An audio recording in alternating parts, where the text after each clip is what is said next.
السلام علیکم ناظرین، میں سید عامر حنیف، آپ دیکھ رہے ہیں گواہ نیوز۔ سعودی حکام نے حرمین شریفین میں داخلے کے لیے کرونا ویکسین کی شرط ختم کر دی ہے۔ خبر رساں اداروں کے مطابق سعودی عرب کی وزارت حج و عمرہ نے زائرین کے داخلے کے لیے حفاظتی تدابیر میں مزید نرمی کا اعلان کیا ہے۔ وزارت حج و عمرہ کا کہنا ہے کہ حرمین شریفین میں داخلے کے لیے زائرین کو اب توکلنا ایپ کے ذریعے اپنے صحت مند ہونے کی سرٹیفکیٹ دکھانا ضروری نہیں ہوگا۔ رمضان المبارک کی آمد سے قبل حکومت نے بڑا فیصلہ کرتے ہوئے حرمین شریفین میں عمر کی حد بھی ختم کر دی ہے، جس کے بعد مسجد حرم میں ہر عمر کے بچوں کو داخلے کی اجازت مل گئی ہے۔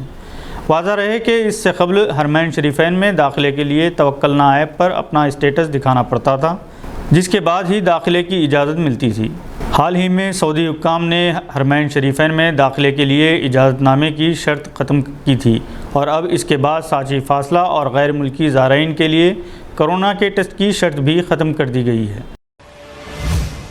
تلنگانہ کے وزیر بلدی نظم و نسق KTR نے حیدرآباد کے مختلف مقامات پر ملٹری اتھارٹی کی جانب سے کنٹونمنٹ ایریا میں سڑک بند کر دینے اور دوسرے طریقوں سے شہریوں کو پریشان کرنے کے واقعات پر شدید برہمی کا اظہار کیا ہے۔ وزیر موصوف نے انتباہ دیا کہ شہریوں کو پریشان کرنے والے اقدامات کو برداشت نہیں کیا جائے گا۔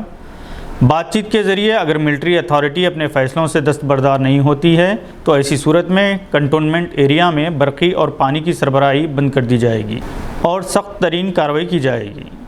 ریاستی اسمبلی میں مجلس کے رکن کوثر محی الدین کی جانب سے ٹولی چوکی کے ندیم کالونی میں بارش کے پانی کے داخلے کو روکنے سے متعلق سوال کا جواب دیتے ہوئے KTR نے کہا کہ ٹولی چوکی کے ملٹری ایریا میں ملٹری اتھارٹی نے چیک ڈیم تعمیر کر لیا ہے، جس سے بارش کے پانی کی نکاسی میں مشکل ہو رہی ہے۔ نتیجے میں بارش کا پانی ندیم کالونی میں داخل ہو رہا ہے۔ انہوں نے کہا کہ کئی مرتبہ ملٹری اتھارٹی میں اس مسئلے کو پیش کیا گیا لیکن وہ ماننے تیار نہیں ہے، اس لیے ضرورت پڑنے پر کنٹونمنٹ ایریا میں الیکٹریسٹی اینڈ واٹر کٹ کر دیا جائے گا۔ مکرم جاہ اسکول کو مسلسل تیسرے سال ایجوکیشن ورلڈ نے بجٹ اسکول کیٹیگری میں ہندوستان بھر میں دوسرے رینک سے نوازا ہے۔ ایجوکیشن ورلڈ ہندوستان کے اسکولز کی ڈسپلن، اکیڈمی، فیکلٹی، انفراسٹرکچر اور رزلٹ کے اساس پر رینکنگ الاٹ کرتی ہے۔ CEO Education World mister Bhavan Shah نے آج مسرت محل پرانی حویلی میں trustee Mukarram Jah trust for education and learning Nawab MA Faiz Khan کو رینکنگ سرٹیفکیٹ پیش کیا۔ مکرم جاہ اسکول خاندان آصف جاہی کی تعلیمی خدمات کے سلسلے کی ایک کڑی ہے۔ اس موقع پر پرنسپل اسکول مس ریکھا واڈے بھی موجود تھی۔ عثمان خواجہ نے کراچی ٹیسٹ میں پاکستان کے خلاف شاندار سنچری بنائی، جو ان کے ٹیسٹ کیریئر کے 11ویں سنچری تھی۔ اس سے پہلے راولپنڈی ٹیسٹ میں 96 رن پر آؤٹ ہو گئے تھے۔ ان دنوں وہ غضب کے فارم میں ہیں۔ حال ہی میں انہوں نے ایک ٹیسٹ میچ کے دونوں اننگز میں سنچریاں بنائی تھیں۔ ویمنز ورلڈ کپ کے میچ میں ہندوستان نے ویسٹ انڈیز کو 155 رن سے شکست دے دی۔ یہ ہندوستان کی مسلسل تیسری کامیابی ہے جس میں ہرمن کور اور اسمرتی مندہ نے اپنی شاندار سنچری سے اہم رول ادا کیا۔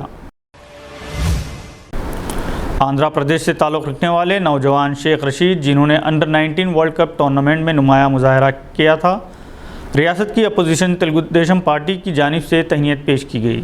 ضلع گنٹور کے تلگو دیشم لیڈروں نے ورلڈ کپ میں ان کے کھیل کی ستائش کی۔ آندھرا کرکٹ ایسوسی ایشن نے انگلینڈ کے خلاف کھیلے گئے میچ میں ان کے مظاہرے کی ستائش کی۔ شیخ رشید نے کوارٹر فائنل، سیمی فائنل اور فائنل میں اپنی شاندار کارکردگی سے ٹیم کو ٹرافی دلانے میں اپنا اہم کردار ادا کیا تھا۔ ان کے والدین اور مقامی افراد کی یہ خواہش ہے کہ شیخ رشید مستقبل میں قومی ٹیم کے لیے منتخب ہوں۔ ان تمام نے ٹیم انڈیا کی کامیابی میں اہم رول ادا کرنے پر خوشی ظاہر کی۔ آج کے بلیٹن میں بس اتنا ہی۔ امید ہے کہ آپ نے ہمارے چینل کو سبسکرائب کر لیا ہوگا۔